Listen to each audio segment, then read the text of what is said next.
Juan Kapitulo 6, versikulo 35. Si Jesus miingon kanila, "Ako mao ang pan nga naghatag sa kinabuhi. Ang muari kanako dili nagayod gutomon, ug ang mutuo kanako dili nagayod uhawon." Pan sa kinabuhi.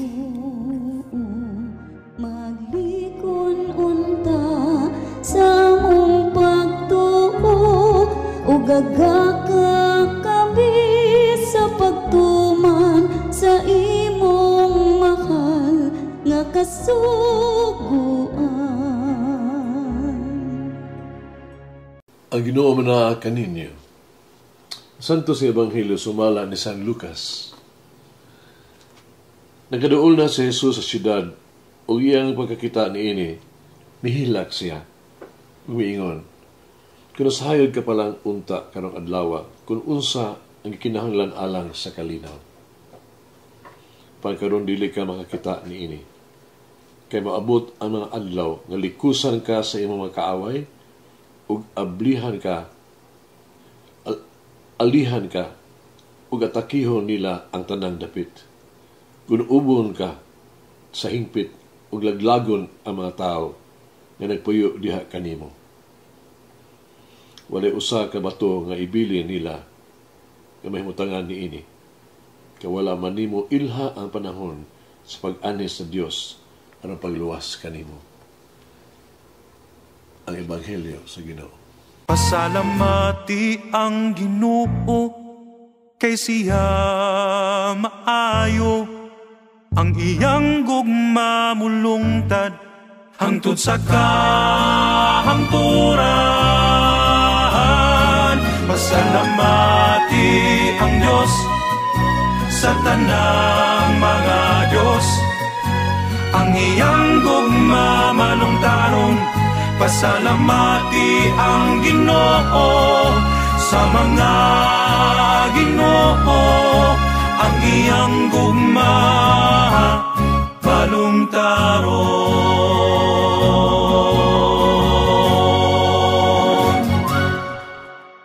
Ang Jerusalem sa Hebrewhanon nga pulong mao ang Shalom. Nga pasabot kalinaw.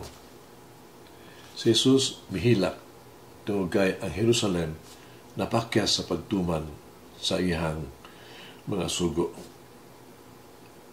Di katig-a silang kasing-kasing. Ang iyang mga lumulupyo diha misalikway kang Jesus.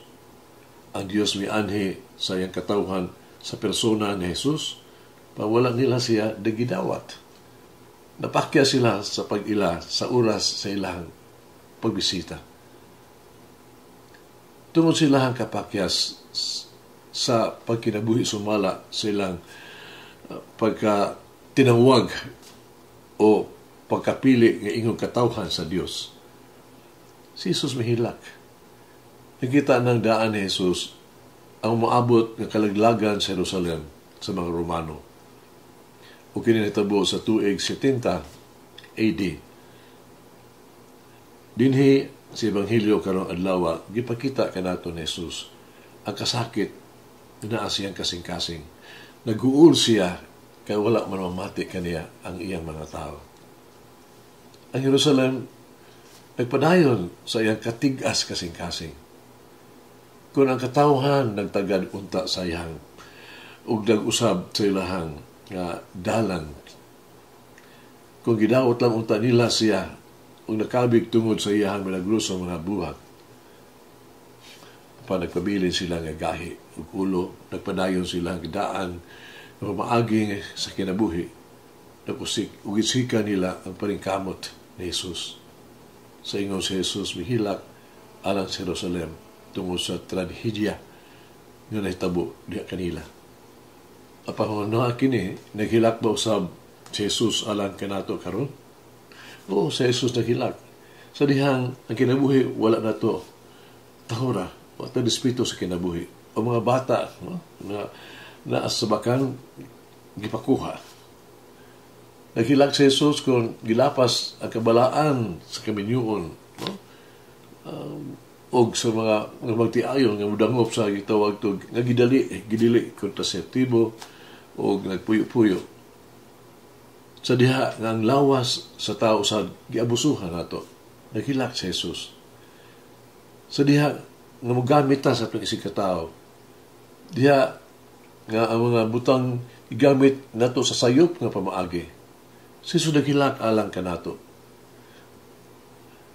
O ang iyang paghilak nagpadayon, no?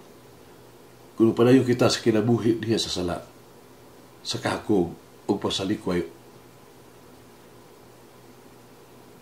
o walay pagtagad. Kung mabiling kita sa atong daan na kinabuhi, dili maayo. Kung mamatasan, negatibo nga mga kinaiya na si Jesus naghilag-alang ka nato. Nundumi nga siya nagpaingon sa Kalbaryo. Sultihan ni Jesus ang mga bahay sa Jerusalem nga nagbangutan kung nagbinatay tungod kaniya. Apan, ingon siya, ayaw paghilak ka mo tungod ka na ako. Hilak hinuon alang sa iyong kagalingon ang inyong mga anak. So, kailangan kini sa Osaka, sa yugtos kinabuhi, sa panahon nga dihay Civil War sa Amerika. Usa ka ministro may pamatuod ni Abraham, no? Gidaig ni sa Abraham Lincoln nga nag-ingon, magbato kita og hugot nga pagtuo gyud, Mr. President. Nga Ginoo dapit gyud kanato. Nini ato pagigbisog. Presidente sa malinawon kay pagtubag seryoso nga tingog bitubag. Ako wala gayon magbalaka mahitungod diana. Kaya nabalo ko nga ang Ginoo ana kanunay sa atong kliran kanunay dapit kanato. Apan kini ako ang kanunay kabalakan. Ug akong giampo kun ako o kita ato nasod dapit pa kita sa Ginoo. Ngayon, kano sa ang katapusang higayon nga mihila ka? Unsang mga butanga o kinsa man nagpahila kanimo? Kinsa katong atong gipahila usab kano sa ang katapusang higayon nga gipauga namo nato ang ilang mga luha. Magampo kita. Among minahal nga Ginoong Hesus, ikaw ang maluluyon maghuhukom. Ikaw ang among tawag pasiluon nga Dios. Masalamat ako nagtagan ko nimo laing higayon, another chance. Ako nagaampo nga ako unta magkahimo sa paggamit na kining ito another chance alang sa pagkimaya sa imong ngalan. Alas kaayuhan sa among mga minahal usap alas ang kagulingon na personal na akong pagkabalaan. Ako may umahon nga Ginoong Hesus. Giyahi ako sa pagkuha ni atong mga kahigayunan sa pagbuhat og mas maayo aron pagtanyag og dugang ug mga paghatag sa akong labing maayo alang kanimo ug sa uban. Amen. Mama Mary, grant me the wisdom to be alert and sober to contemporary issues. Mulangin ang Diyos magagahong sa tanan, Amahan, Anak, Espiritu Santo. Amen. May the Lord of the divine mercy bless us all, heal us from all diseases and suffering. Ayun unta niya kita, tanang mga sakit na sa lawas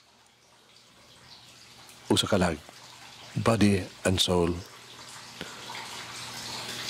In the name of the Father, the Son, and of the Holy Spirit.